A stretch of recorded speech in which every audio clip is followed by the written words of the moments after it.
Well guys, so I had promised that I would get you guys a video on some of my tools that I brought home from work. A lot of these I took out just because they weren't being used, and where I work it really behooves you to have pretty much only what you need, which is still a lot of tools, but if you can cut down on that, that's great. So what I have here is a bag full of everything that I've brought home. Now, some of these tools are very good quality. Other ones not so much, and you'll kind of see how worn some of them are.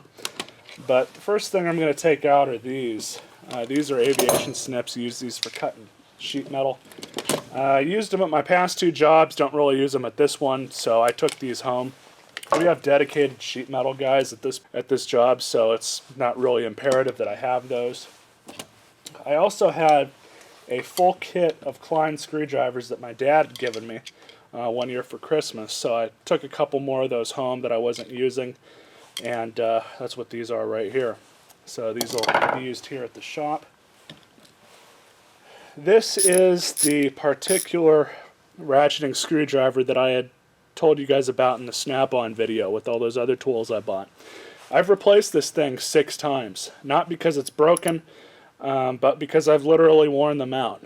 I've been in this industry for about 6 years now, and I've averaged replacing one every year.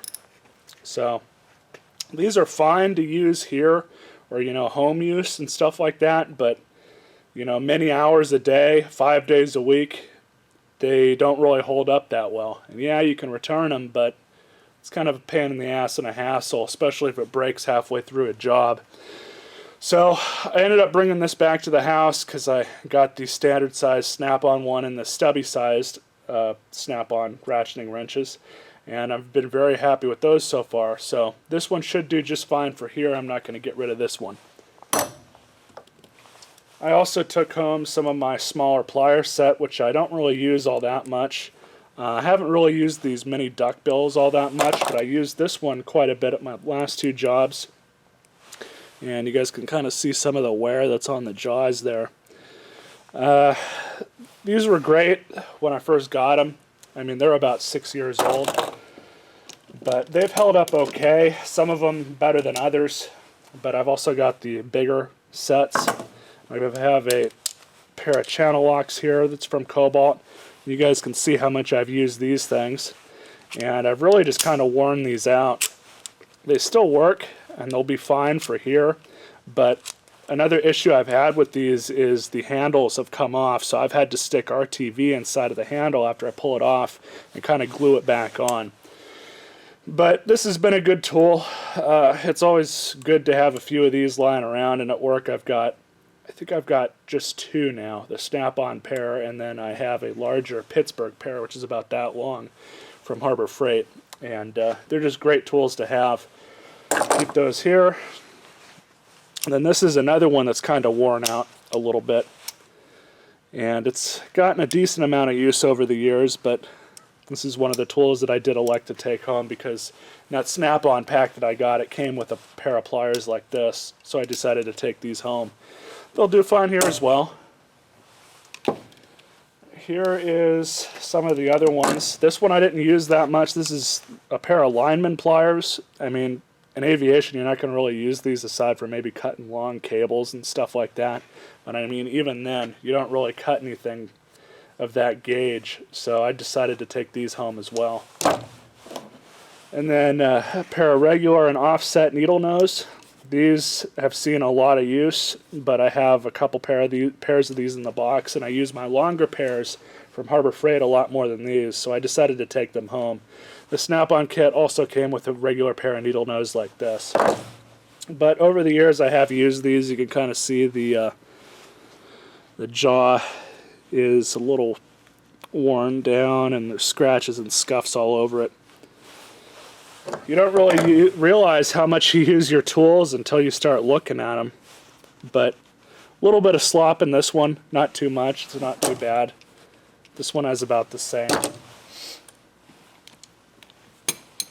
I decided to take this home because I never used it, so maybe I'll use it here. Not really much to say about it, there's nothing wrong with it, I just never used it. Then here is one of the most worn out tools that I brought back to the house. This pair of side cutters got it used extensively. Cutting safety wire, cutting cotter pins, cutting all sorts of stuff. And you guys can see the jaws here. They've worn down quite a bit. But the biggest thing with them is I've used these things so much that there is a hell of a lot of play in the legs. I don't know how much the camera can see that, but right up in here you can see how much it's shifting. It's just really loose, and that's how much I've used these things. But all of these Cobalt pliers are unfortunately made in China, but you know, it is what it is. I also had to glue the handles on this one as well. And then this ratchet's a Harbor Freight quarter-inch ratchet. I decided to take this one home because I got the Snap-on one. The Snap-on one, the head is actually half the thickness of this one. So, well, it's not exactly half, but it's definitely smaller than this one, maybe a third less. So I decided to take this one home. I wasn't really too happy with the quality of this thing. It just never felt right. It never felt like, you know, it was working as it should. I mean, I guess it works okay, but it just feels, you know, too ratchety for me, and not in a good way. But that is really what it is. I mean, it's a cheap Harbor Freight quarter-inch ratchet. I mean, it's not like I didn't expect that. And then this bag I brought home, obviously. Let's see if I have anything else. I guess I can show you guys this Bosch compact drill set, which I've had for I don't know how many years now. But this thing has served me well, and I recently upgraded to a smaller Festool set, mainly because the batteries were starting to show their age. This drill set is, I believe, about 5 years old. It has this little impact guy, which is great for pulling screws out, but you don't want to drive screws in with one of these. And then this one has seen the most use. And you guys can kind of see the batteries are a little worn. It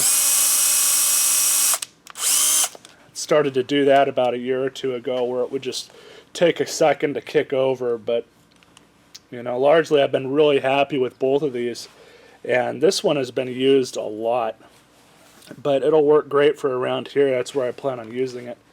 And I kind of got to the point where, you know, I could either replace the batteries or I could buy a new drill. Unfortunately, that's where it comes to a lot with drills. It's really not worth replacing the batteries in a lot of instances, but I think I can get some eBay ones to try out, or Amazon ones to try out with this thing and see if they're any good. But I did elect to take these home because I can use them quite a bit around here. So I do plan on doing a standalone video on both of these, and I've just had a really good experience with them.